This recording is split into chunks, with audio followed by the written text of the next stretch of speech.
are All right, for so real. here's the question. Who would you rather have to deal with? You got to pick one, Nurse Ratched or Nurse Freddy? Oh, God.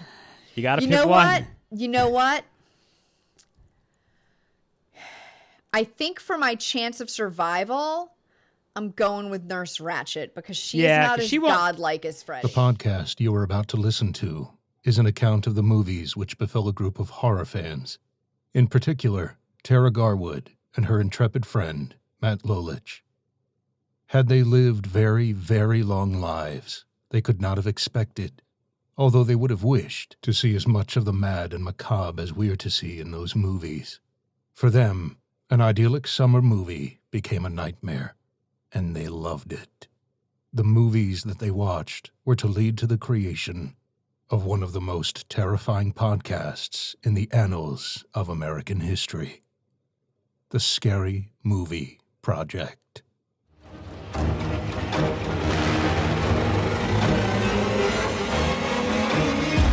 Hey peeps, this is the Scary Movie Project, the podcast where we talk about scary movies, share our perspective as filmmakers, and trap you in a roach motel with our spoilery spoilers. Ooh, I'm Tara. Hey, what up, dudes? I'm Matt. Well, first I'll just say terror beyond your wildest dreams. Mm-hmm. Freddy Krueger returns once again to terrorize the dreams of the remaining Dream Warriors, as well as those of a young woman who may be able to defeat him for good in the wrap-up to our month-long celebration of Nightmare on Elm Street 4, The Dream Master. Having not watched anything past Nightmare on Elm Street 4, I am going to just guess that she does not defeat him for good. Well, there are like 8 of them, so the answer would be no. Yeah, I'm guessing it's But not remember, for good. It said she may be able to. She may be able to. There's We no- will find out. So there's no. We know. It didn't say she. We will see. Didn't say she did. It said she may. So. Said she may. Yeah. That's right. I have a feeling she's not going to defeat him for good. She might defeat him. We shall see. But she will not defeat him for good because there's a million other movies. Mm-hmm. So this was directed by Rennie Harlin. Yeah. What else did he? Who, I'm not sure, but here's how he got the job. Okay. He refused to take no for an answer, rather than accept that they didn't want him to direct the movie. He just showed up at New Line Cinema offices like every single day and kept asking to speak with the producer, with Robert Shea.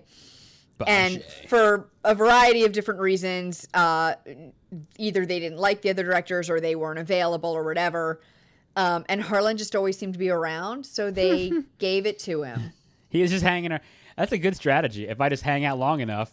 I mean, it seems like a good strategy for him. It does not seem like a good strategy for them to just like hire a dude because he's there all the time. It's kind of like that guy who has a crush on that girl and he figures if I just hang around her long enough, eventually we'll get together. Yes. Eventually. That never works. That never works. I'll just be there for the film, and eventually the film will want me. Yes, they'll want me, and it worked for him, I guess. So more power to him.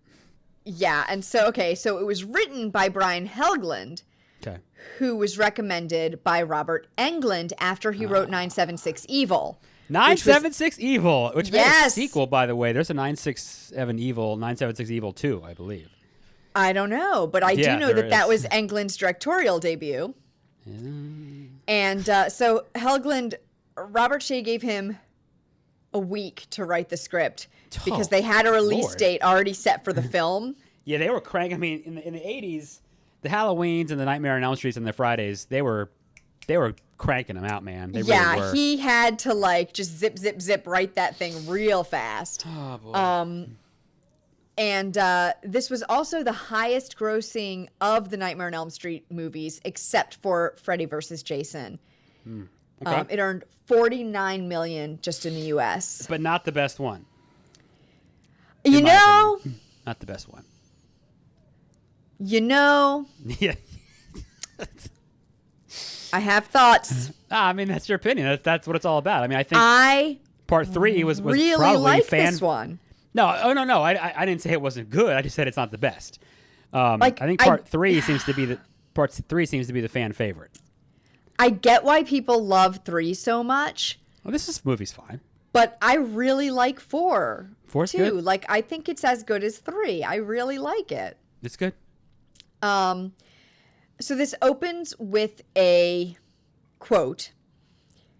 When deep sleep falleth on men, fear came upon me, and trembling, which made all my bones to shake. This is Job 4, verses 13 to 14.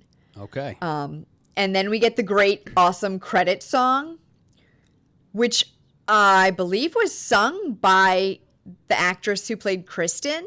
Oh, Tuesday Night. Isn't that a great name? Tuesday Night. Yeah, she's an actress. She's a singer. She's kind of everything. Yeah, so I think she sang the song. And this was also, I noticed in the credits, the first time that Robert Englund headlined it. Yeah. Well, by this point, yeah. It's the first time he got top billing. You should. Yeah. So post credits, we open on a young girl chalking a house on the sidewalk, and her hand covers one of the windows. And Kristen, Tuesday Night, walks up and says, do you live here? And the little girl says, nobody lives here. She says, where's Freddy? And the little girl says, he's not home. And she lifts her hand, and Freddy's in the window in the little house that she drew. And she drew it in front of the Nightmare on Elm Street house. That's right. So suddenly it's night, and the door to the house that the girl was in front of is like, it opens, and there's little girls singing the Freddy song, and I think they're jump roping. And Kristen goes in, and a tricycle falls down the stairs. That's from number 3. And the door slams closed behind her. And she goes to the window, and it blasts inward from a storm. And then she hears a noise. She calls for Joey and Kincaid. And Kincaid flies into and then straight through his bedroom wall, which is so cool. Yeah. And he says to her, "Ah, shit, Kristen, not again." And then Joey shows up, and they tell her basically, like, Freddy is dead. The pipes in the boiler are cold. There's nothing going on anymore. Not really. And then Kincaid's dog jumps out of the boiler, and he bites her, and they all wake up. And she just, like, wraps a cloth around her arm and goes back to sleep, because that's what you do when you get a bloody, egregious dog bite. I mean, if you're living in an Elm Street universe, maybe it is. I don't know. I guess so. Maybe she's had so much of this crap happen to her in her sleep that she just doesn't care anymore. But yeah, she just totally is like, doo-doo-doo, wraps it up and goes to sleep again. So the next morning, she drives to her boyfriend Rick's house.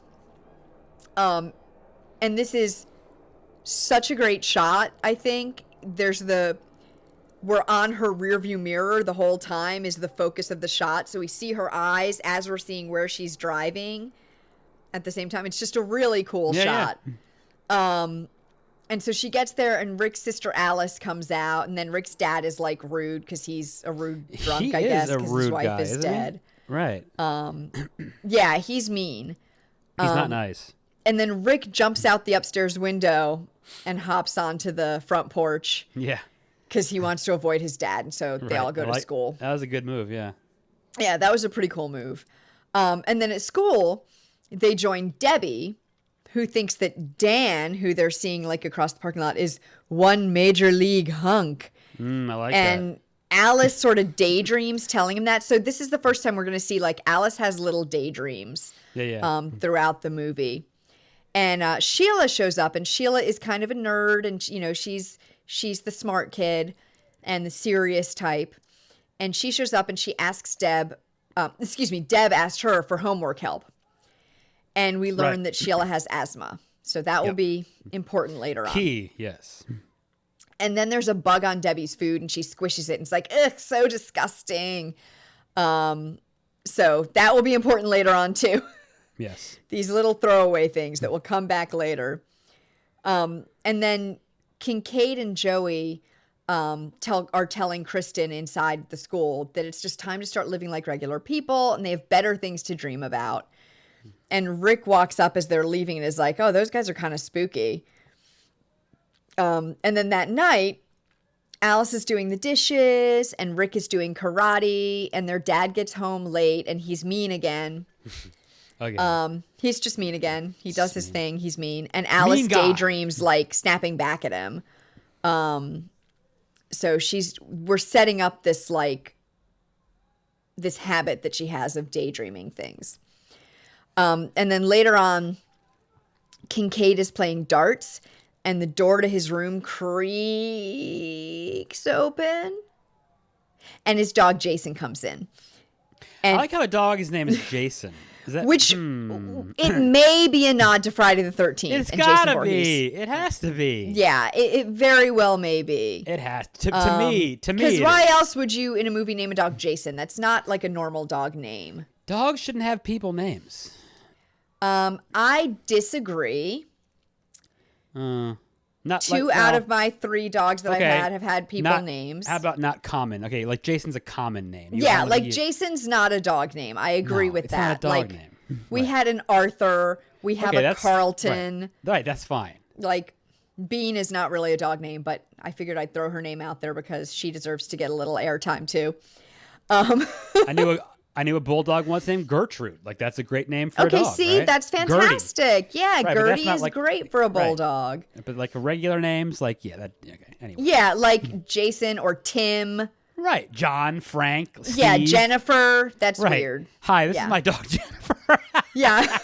Jennifer, come here, Jennifer. Good girl. That's hilarious. That's a weird name. My for dog a dog. has a female's like a woman's name. Sure, but it's not a common name at all. I don't believe it's common. No, not really. No. Yeah, so I think we can agree that like more common names don't like seem weird for dog names. So which I think Jason is one of those. So I agree. It feels like it's got to be about Friday the 13th. Glad we solved it. Thanks for listening. Thanks for listening. Good night. Yeah. No, so back to the movie. Kincaid falls asleep and he wakes up in the trunk of a car in a junkyard, which we've been here before. We've been here before. He says, "This ain't my dreamland." And then his dog is there digging at Freddy's grave in the junkyard. And the dog barks at Kincaid and then pees fire on Freddy's grave. I wish my dog would pee fire. So apparently while the film was being written, Rennie Harlan bumped into James Cameron. And Cameron was like kind of being a dick and was like, "Oh, how are they going to bring Freddy back to life this time?" James Cameron is an ass. So anyway, that's another story. Well, yeah, I don't know about that, but he was kind of being like obnoxious. It was like, "How are they going to bring Freddy back to life this time?" And so Harlan was like, "Oh yeah, a dog pisses fire on him, he comes back to life." And that's what they used in the film. So that's the story, at least. What year? I'm sorry, what year is this one? Was this released? 85, 86? No. This was later than that, I think. Why did I not put that in my notes? It was 1988. It's very interesting that around that time, I can't remember for sure what year Friday the 13th 6 was, but Jason and Freddy both come back to life from a grave. Whereas, like, Jason comes back to life with a lightning bolt from like a piece of iron, and Freddy comes back by. How about Freddy comes back from piss from a dog named Jason? Yeah. I don't know. Seems weird. They both kind of get reborn in similar fashions. Yeah. Maybe I'm just crazy. I'm just thinking that off the top of my head. Maybe that's not really the way it is, but it seems like they both. I'm not sure. Pissing fire from a dog is really much like anything else, but I get what you're saying. But because it's the fire and the lightning. I get what you're saying. That part, they both, are buried and, presumably dead, and they both are resurrected from a grave to come back to life. I don't know. I'm just throwing stuff totally. Out there. So then the earth opens. And Freddy's skeleton like reforms and grows that's organs what Jason, and flesh. That's what Jason does when he's struck by lightning. He comes back to life like that. It's the same thing. Okay, yeah. And it's around the same time. So they both kind of come back as they're basically ripping each other off. Yeah. We've had Freddy versus Jason, so they're in the same universe. So they could come back the same way. That would make sense, I guess. It just seems like they're connected. That's all. Yep. So he's like filling out and growing organs and muscles and flesh and everything. And the dog like whines and runs away. And then Kincaid looks in the grave, sees Freddy, and he runs too. He takes off. I would run as well. Yeah, I would absolutely run if I saw some skeleton growing organs and flesh and shit. So Freddy starts after Kincaid. And Kincaid has climbed up on top of a bunch of cars, and he levers a car on top of Freddy and, like, crushes him with it. But it doesn't work. And then all the cars start moving, and they're, like, corralling Kincaid and sort of trapping him. Not sort of trapping him, actually just trapping him. Right. And then Freddy comes, and he stabs Kincaid in the stomach. And, like, right before he stabs him, though, Kincaid is like, Kristen, he's back. And then in his bedroom, Kincaid dies. Mm-hmm. Fan favorite, gone. Fan favorite. I know, so quick in this movie. Gone. He and Joey both, right? So Yeah, we're about to see Joey go. But meanwhile, Kristen is having a smoke at her bedroom window. I guess just so we know that she smokes, because I think that's going to come back later. There you go. Joey falls asleep listening to music, watching MTV, and reading a magazine. And he's got this poster of a supermodel on his wall. And suddenly, the model is inside his waterbed. And this looked so cool, I thought. She's like swimming inside his waterbed like a little mermaid, except that she's got, regular legs, but like in that fashion. And then it's Freddy who splashes out, and he takes Joey under and drowns him and stabs him. And he says, "How's this for a wet dream?" Right. That's pretty good. So that's our how many bed death scenes do we have from this series, right? With my goodness gracious. A lot. Well, it makes sense, so. I mean, well, like, it is about sleeping. Minimum. So. Well, it depends on if you're counting, like, do you count Kincaid where he, in the dream, died in the junkyard and then died in his bed? No, I meant just like bed Glenn like gets sucked into the bed. Glenn. The water bed. Tina dies with the scene where she's attacked in her bed. The mother in the first movie. But, I mean, it's about, sleeping and dreaming, so it would make sense that it's, I don't know. Yeah, totally. How many ways can you invent killing people with a bed, right? So dying in a bed. Well, one of them is by making it a waterbed. So Alice is then looking at the photos, covering up her mirror, and Rick teases her about it, and then he teaches Alice to kick, like ha, or whatever he does, and she kicks her shoe right into her fish tank. Yeah. And the next morning, Joey's mom finds him inside the waterbed, like he's in it, like dead, like pressed up against the inside of it. Yeah. So he's not like in bed in the waterbed. He is inside the like actual bladder of the waterbed. Yes. And at school, Kristen is smoking, and she tells Alice she's worried about Joey and Kincaid. And Alice tells Kristen about something her mom taught her as a child, the Dream Master. It's a rhyme that's supposed to like help you dream about something good and like protect you while you're sleeping and dreaming. Right. So in class, they get to class, and Joey and Kincaid's seats are empty, and Kristen freaks out, and she freaks out so hard that she knocks herself unconscious. Yeah, she's like screaming, "Where are they? And why aren't they here?" And she knocks herself unconscious, and then a nurse wakes her up. Oh, that's a great scene. I love this scene. Turns into Freddy. And you knew it was Robert Englund right away, but you were like, okay, hold on a second. He's got the like blood vial, and he's like, I'd like to draw some blood. And then she's woken up again, but this time it's for real by the real nurse. You had quite a bump on your head, that line she says twice, right? Yeah, so the nurse, like Nurse Freddy was about to get her, and then the real nurse like does smelling salts and wakes her up for real. Here's the question. Who would you rather have to deal with? You got to pick one, Nurse Ratched or Nurse Freddy? Oh, God. You got to pick one. You know what? I think for my chance of survival, I'm going with Nurse Ratched, because she's not as godlike as Freddy. She's a real person, and she won't actually kill you, probably. Freddy is a monster who wants to kill you, so I think that's the way to go. She's horrible, and I feel like I would be more likely to be able to just, like, kick her butt. Like, it would probably live. It would be hard, but I think I could kill her if she tried to kill me. I think you've made the right decision. Yeah, I think I'd have the chance. Thank you for asking me that. Well, you know what? This is what I do. I think of stupid ideas and It's ask these people. kinds of important questions that we Yep. ask on the podcast. This is how I spend my life. It's it's pretty good. So after school, Dan goes to the diner where Alice works, and he's looking for Rick. And the name of the diner I'm glad you caught this. I've seen this before too. is Yes. the Crave Inn. What's that a reference to, Matt?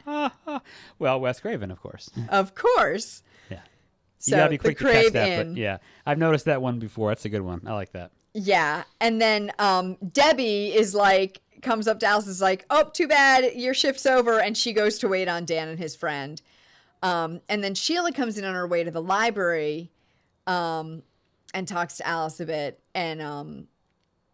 And Debbie, talks to Alice and Debbie. And I think that's when she tells Debbie, I think Debbie's talking about boys. And she's like, that's my motto, mind over matter. Sheila's like trying to convince her that she should pay more attention to her mind. And then as Sheila leaves, Rick comes in and tells Alice that Joey and Kincaid died last night. Yep.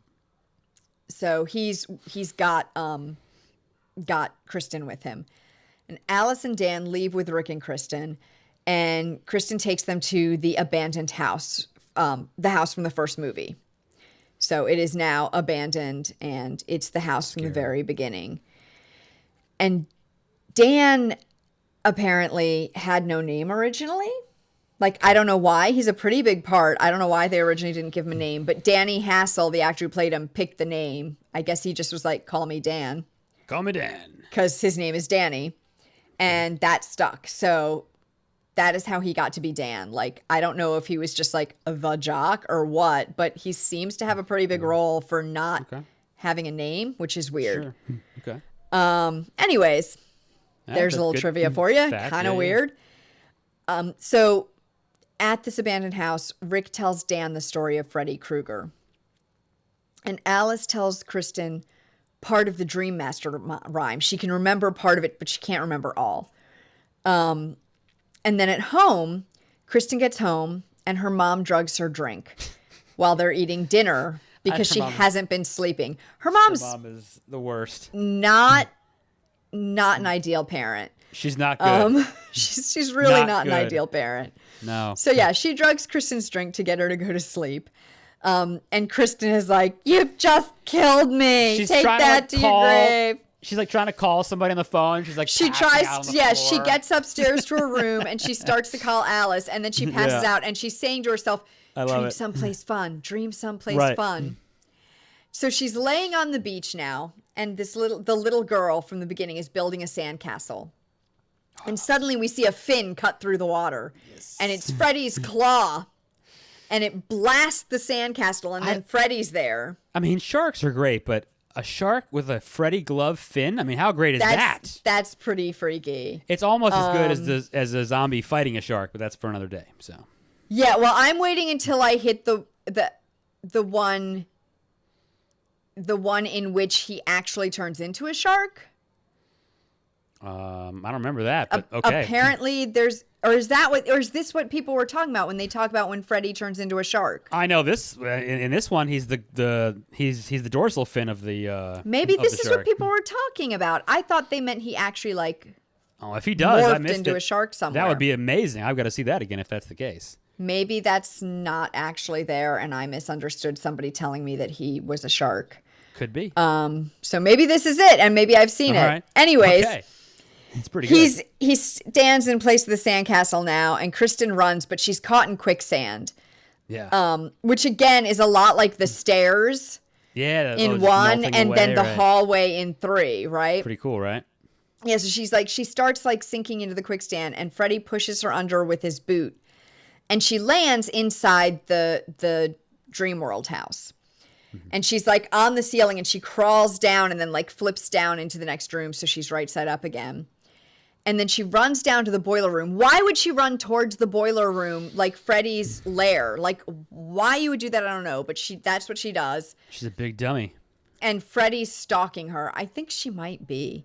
And he goads her to call a friend. He's screwing with her and poking at her.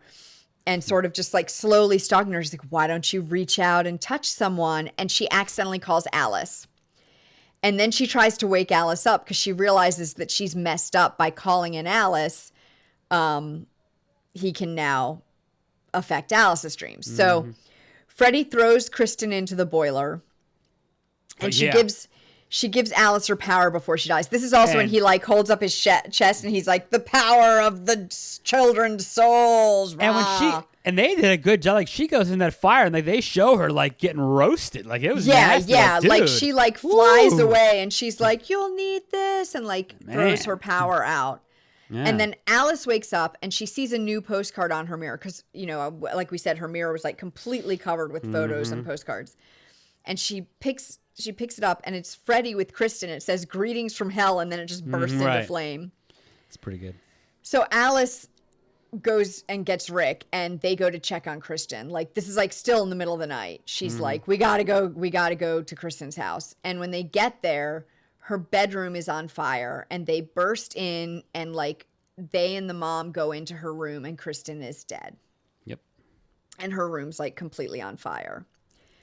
So then later Alice is watching home movies of like all their friends, and Rick comes in and they're talking about Kristen, and it's actually kind of a sweet little moment where he's like, you can see that he's actually upset, and like he's not just the like kind of cocky like karate guy. It's like a kind of nice moment where he's like really sad about his girlfriend. Sure. Should be. And then she tells Rick that she saw it happen in her dream, but he doesn't want to hear about that crap. Like, he doesn't believe in it. He's done. Right. And this scene was apparently a last-minute addition to the shooting script. Okay. In an interview with Andres Jones, who plays Rick, he said that because of the writer's strike and Rennie Harlan didn't have like great English, he and Lisa Wilcox, who played Alice, wrote their own dialogue for it. Okay. Interesting. So yeah, that's kind of a cool little tidbit. And the next day, Sheila shows Alice this device that she made for Debbie with a high frequency that'll like drive bugs away for her. Oh, yeah, right. And Alice starts to smoke a cigarette, right? So she's taking on personality traits from Kristen. And she's like, she starts to smoke and she's like, I don't smoke. So she's picking up personality traits from her friends as they die. Like, we'll find that later. As every time someone dies, she picks up part of their like abilities and their personality. So they're having an exam in class, and the words on Sheila's paper like start scrambling around. And then Alice looks over at Sheila, and blood is dripping from Sheila's pen. And this robot arm comes out and grabs Sheila's face. And Alice gets like locked into her desk. And then Freddy's in the teacher's chair all of a sudden. And he walks over to Sheila and he says, "Wanna suck face?" And he sucks her dry, like, and Literally. she's like, yeah, she's like completely deflating. And then Alice wakes up, and Sheila is having an asthma attack, and she dies. Yep. And Alice just kind of like, almost absentmindedly, like picks up the bug zapper device from the floor and keeps it.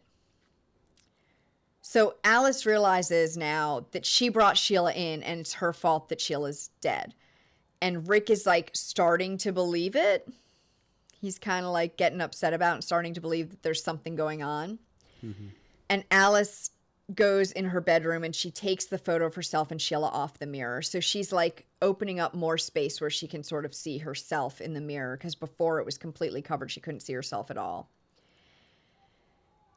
Now, Dan shows up at the diner again, and it's pretty, I think he asked for a piece of gum, but it's pretty obvious that he wants to check on Alice. Right.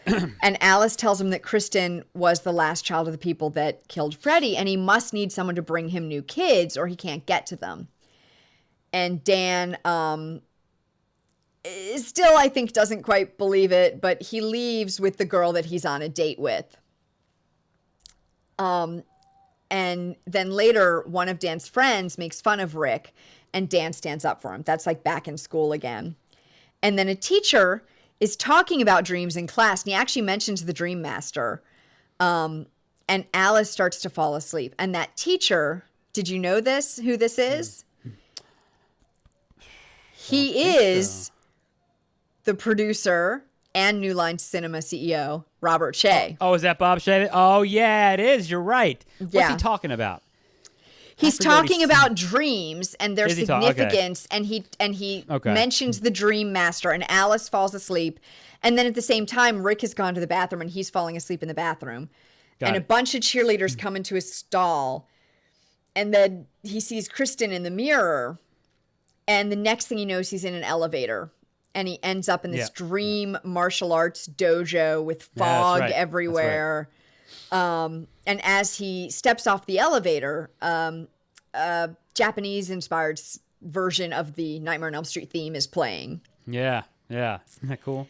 Yeah, and then it's totally cool. It's very 80s. It is. Very, very 80s. It's good. I like it, yeah. And then an invisible opponent starts, like, beating him up, and he's trying to fight back. And he kicks Freddy's glove off, but Freddy picks it back up, and he just stabs Rick with it. Sure does. And Alice wakes up screaming. So they've both been asleep at the same time. So I wasn't sure if, like, she knew that was happening, but I'm not. Somehow she's fallen asleep, and she's brought Rick in with her. Right. But that wasn't totally clear to me exactly what was going on there. I can get lost sometimes, and there's a lot happening sometimes. Yeah. So later at Rick's funeral, Alice daydreams again, and she daydreams him opening his casket and, like, talking to her and saying that he's not really dead, but then he gets back in his casket. And Danny and Deb stand with her, and they decide to make a plan that night they're gonna meet up at the dinner, or they're gonna meet up, and Dan is gonna pick Alice up at the diner at 8, and then they're gonna go to Debbie's house, and they're gonna, like, make a plan. And Debbie and Dan also, like, at this point are, like, noticing that she changes a little bit after every death. Mm-hmm. Because she's, as we said, she's picking up people's powers and their personality traits. We don't know she's got all their powers yet, but we will see that later. And in her bedroom, Alice takes down a photo of Rick, and she hangs his karate headband up, and then she practices with his nunchucks, and she can use them, again, because she's picking up his power, his ability. Right. So as she's about to leave the house, her dad tells her she has to stay in, and he's, like, so drunk and sad and, like, watching TV right now. Can't lose her. Well, he, like, gets up though, and he, like, he like holds the door closed, and he's like, you're all I've got, we're all we have left. And so she stays home, and Dan is at the diner waiting for her, and he says, I love this line, all the towns in America, and I got to move to the Bermuda Triangle. That was good. Yeah. And meanwhile, Debbie's working out, and Alice, I love her, and I love her bench. She's got the bar, which is what is that, like 25, 30 pounds or something like that. Yeah, she's got like a 10, big bar. She's got what, 10 pounds on each? Like, if you're gonna lift, like, actually lift something. Yeah, I didn't notice how much she had on there. There's nothing on there. There's nothing on it. Yeah, they're probably not even real anyways. No, probably not. So Alice sneaks out her bedroom window, and she goes to meet Dan, but he's not there. So she goes into the movie theater where they're playing Reefer Madness. Yeah, Reefer Madness. I love this scene in the theater too. I love the old theater with the balcony up top and everything. Isn't that cool? Yes, and she's up high, and the diner shows. The balcony, yeah. All of a sudden, the diner is on screen in the movie, and her popcorn, like, gets sucked towards the screen. And her drink and everything. And then she does, and, like, there's the matching shot of, like, her shoe, like, falling towards the screen, and then, like, being on screen. It's all of a sudden it's black and white, like the movie, and then it happens with her too, and she's in the movie. Yeah, it's cool. And then a waitress, who I think is played by her, I think it's supposed to be old Alice. Yeah, I think so. Takes her order and then puts a pizza down in front of her, and the meatballs are her friends' faces. The Freddy pizza. And Freddy comes and he spikes one and he eats it. And he's like, I love gross. Soul food. So I'm going to ask this. That's a good one too. I don't, this is 88. I was just a little kid, but I don't remember. Did Pizza Hut or Domino's capitalize on this at the time? I have no idea. I was pretty young too. You would think they would have jumped on this. I'm going to have to do some research and find out about that. I don't know. Yeah. If you find out, we can put it on social media. Yeah. if they did. But so then he says to her, bring me more. And then he sees Debbie and he tells Alice, your shift is over. And she's like, oh no, like, because now he's going to go after Debbie. So Alice wakes up and because she's been asleep, and she runs to the diner, and she and Dan get in his car and they're heading to Debbie. And Debbie is still working out, but I guess now it's in her dreams, or maybe before she was dreaming about working out. I'm not really clear on this one either, like when she fell asleep.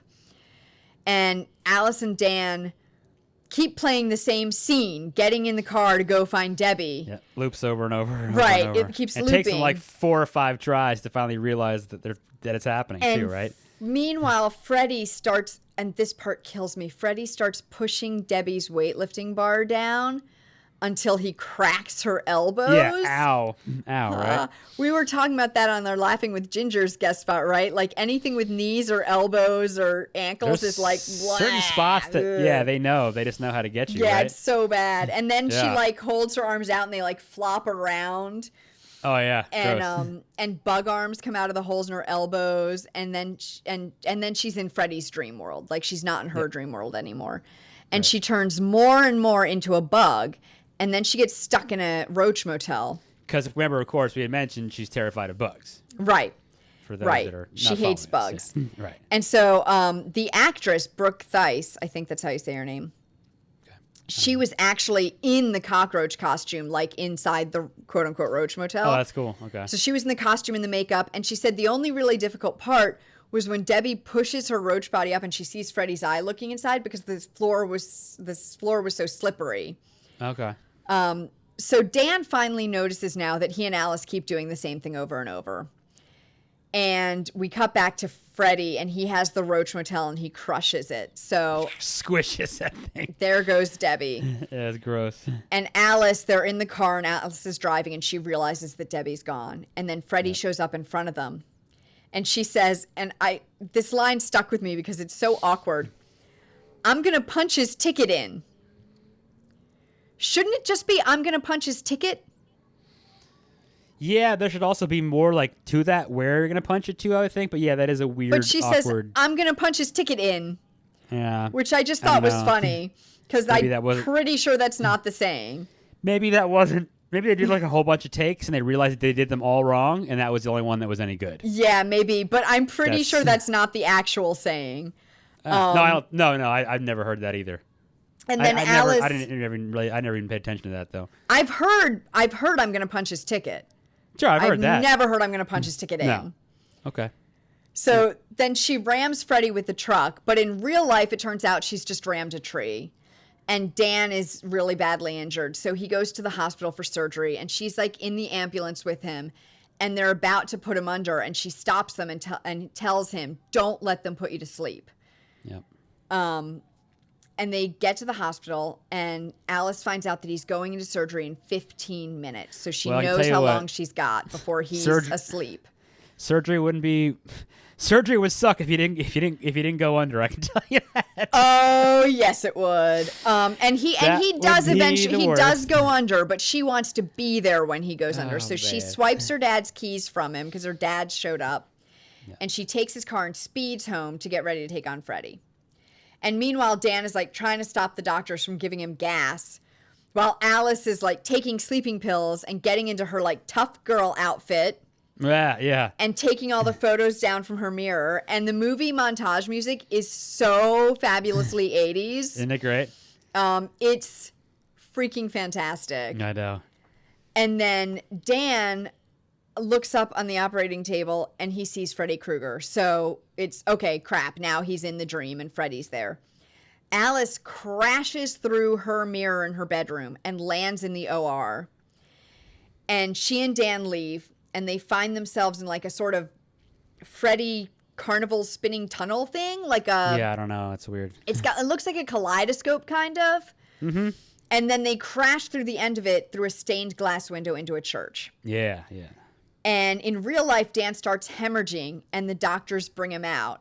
And so he's like fading as she's like there, like, and they're like, oh crap. And the doctors tell him, he's going to be okay. They're like, you started hemorrhaging, but we got you out. You're going to be fine. And then Alice hears the 1-2 Freddy's coming for you chant. Yeah. And Freddy shows up and says, "Welcome to Wonderland, Alice." And she cartwheels and flips over to Freddy to fight him. But every time she hits him, he just laughs. And he says, "You've got their power. I've got their souls. Come on." It's so dorky. It is. But it's great. Oh yeah, it's beautifully goofy. So she kicks him down, and then she starts to like look around, and then he pops up behind her and he throws her into the altar. And she hops back up and zaps him with the bug zapper that Sheila made and a live wire. Like she touches them to each other and zaps him. And then he has a big hole in his chest and his heart showing through it. But he closes it right back up and he says, "I am eternal." And he backhands her. And then the little girls that we keep seeing throughout the movie are like standing on a balcony and they say the Dream Master chant and she starts to say it. And at the end, it's something about "through my mirror, evil be gone" or something like that. So she picks up a mirror and she shows it to Freddy. And he yells, and all his trapped souls on his chest and everything scream, and their arms come out, and they pin him to an ornate room divider, and then they just like tear him apart as Alice watches. And all the souls like start flying out of him, and they thank Alice on the way. Like you hear a little like, "Thank you, right, thank you," and they fly out the window. And she says to Freddy, "Rest in hell." And she walks out of the church and into the light as serene music plays. And then we get a little coda. A little while later, Alice and Dan are walking outside in a park by a fountain, and Dan tells her to make a wish and he throws a coin in. And she sees Freddy in the water for a moment. And then she starts to recover, and Dan asks her what she wished for. But she says, "Well, if I tell you, it wouldn't come true." And they just walk away because they're now obviously dating, and it's very cute. So cute. So cute. So cute. So, yeah, I did really enjoy this one. All right, so that was what I was going to ask. So tell us, since you have now seen the first four, tell us what you've learned. What have you liked about the? You've seen basically half, if not 55 to 60% of the franchise. What do you like about Nightmare on Elm Street? What do you not like? What do you think? Okay, so first of all, I'm gonna say, I think of the big three, like this, Friday the 13th, Halloween. Yep. I'm gonna say this is my favorite. Okay, these are my least favorite. I think this is my favorite. I really like, especially 3 and 4, once Freddy really starts quipping and having more fun. Yes. I just get a kick out of that. I love horror comedy, so anything like that. And I love the like fantastical, ridiculous kills. Yes. Like I just really, the effects, just the bombast of it all. Like it's so over the top. It's so ridiculous. It's so silly, and that I really enjoy it. Okay. It doesn't take itself too seriously, for sure. Yeah, I think. What don't I like? Oh, if you don't like, I do feel like it took them a couple movies to sort of settle into what they wanted to be, if that makes sense. Not having seen anything after 3 and 4, but I feel like 3 and 4 was where they kind of hit their stride. 1 and 2 were a little more, I don't want to say weaker, but they just weren't as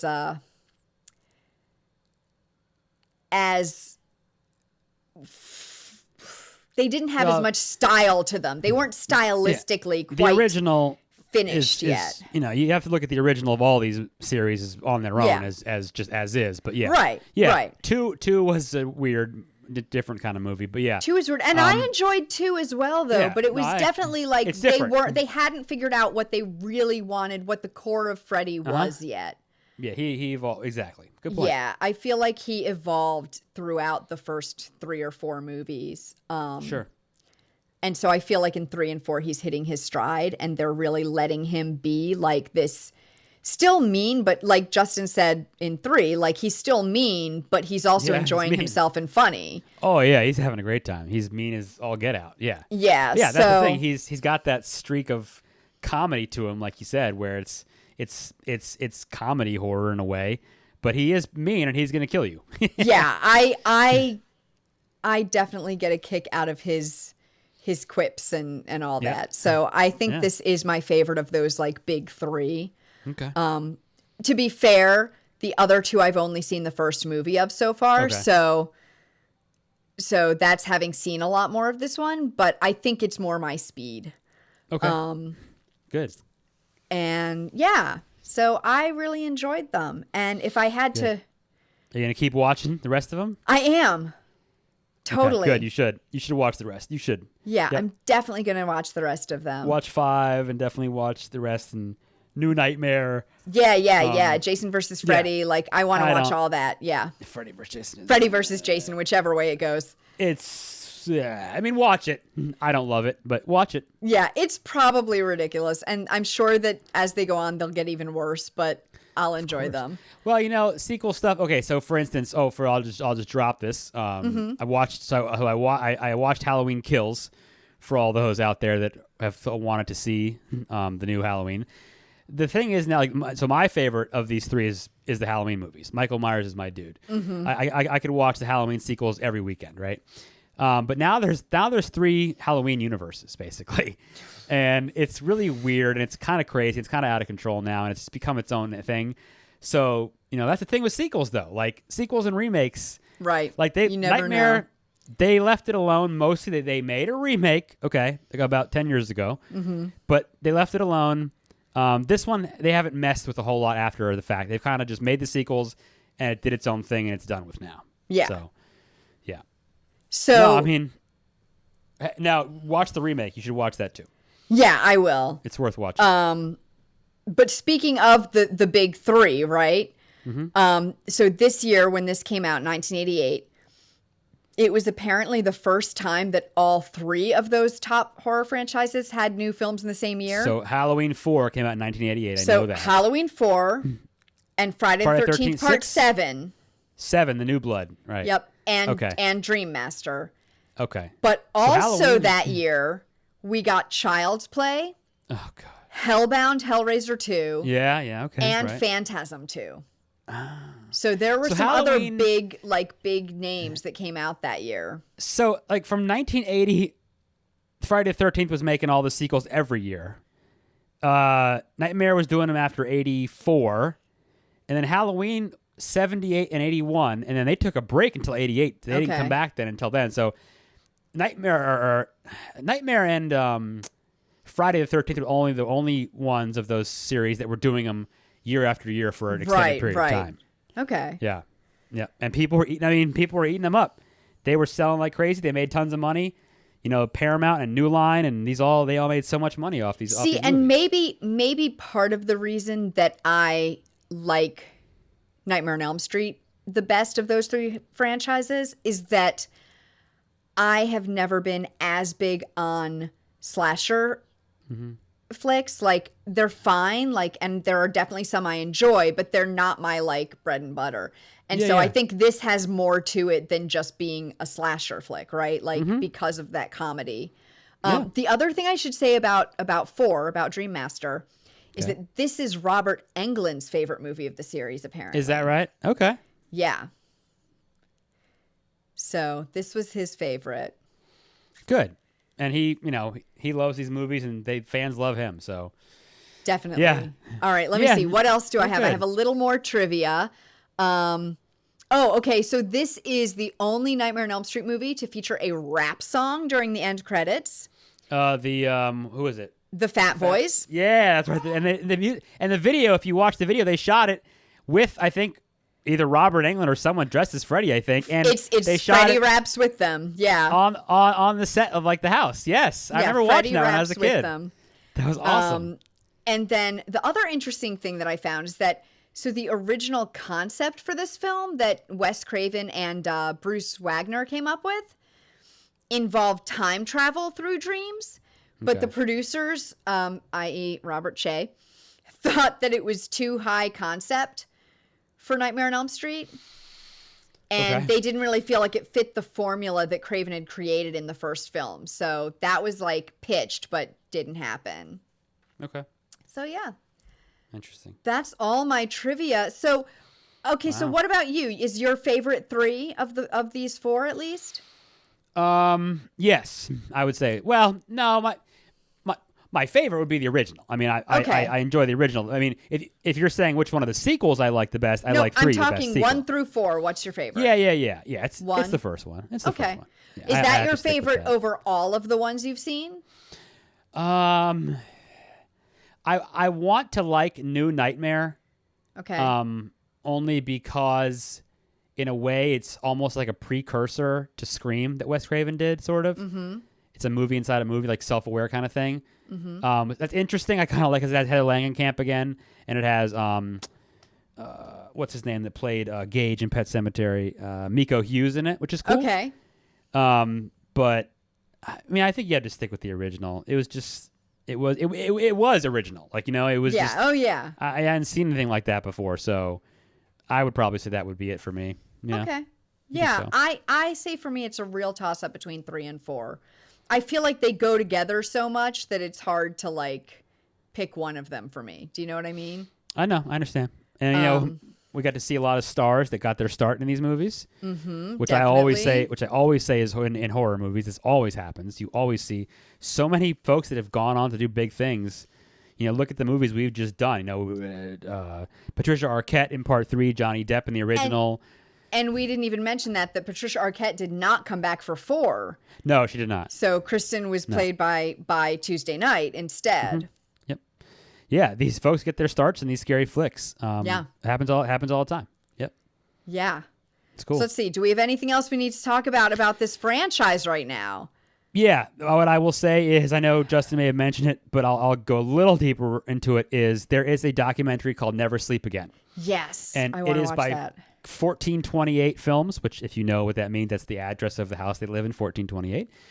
So it is like, I don't know, 9-10 hours long probably, because it is a sit down, and it's basically a documentary. It's basically like 8 documentaries, whatever. It's pretty much hour or so of each movie, and it's a documentary of each film, and it's into one giant one. So it's sit down interviews, it's dissecting it, it's footage, it's everything from each movie throughout the whole spectrum of all the Nightmare movies. It's amazing. I own it on DVD. Nice. I've only seen it once. It took me weeks to watch it. You can probably watch it online at this point somewhere. YouTube. You can probably watch it on YouTube. Check it out. Never Sleep Again. It's excellent. I also want to watch the one. So the cool thing is, if you want to watch Scream Queen. Sorry. Oh, I don't know that one. The one that the actor in number 2 Oh, you told me about that. That's right. was. Yep. I want to watch that one too. That I haven't seen that either. That's a good one. I should watch that too. So the cool thing about this is if you love like Part 4, if you got the disc or whatever, you can just jump to that one. You can just watch that. You don't have to watch the whole thing. So it is like the most in-depth doc like you may ever see. I was just telling somebody, what was I saying with you guys on an episode? I finished watching. There's a 4.5 hour documentary on Rob Zombie when he remade Halloween, and it's called Michael Lives, and you can say what you want about the movie itself, but this is a great making of. Stuff like that I just love. I love to watch this stuff over and over again. How they made it, how they shot it, it's just so great for me. It's so much fun for me. So stuff like this is like the best. Yeah, I got to watch both of those ones. Okay, so next up, guys. Secret Window with Cameron Baker as our special guest. He is the host of the Unwanted Things podcast, and I think 2 other podcasts. So you'll hear about them next week or in 2 weeks. And just remember, you can subscribe to the podcast on any podcast platform that you've got, and rate and review us on iTunes or wherever else you're listening so more people can find us. And don't forget, send us your movie suggestions and your thoughts on the movies we've watched so far at thescarymovieproject@gmail.com. And you can follow us on Facebook and Instagram at The Scary Movie Project. Peace out. quote my man Freddy Krueger as we leave. Welcome to Primetime, bitch. The Scary Movie Project podcast is produced by Tara Garwood and Matt Lolich. Learn more at thescarymovieproject.com.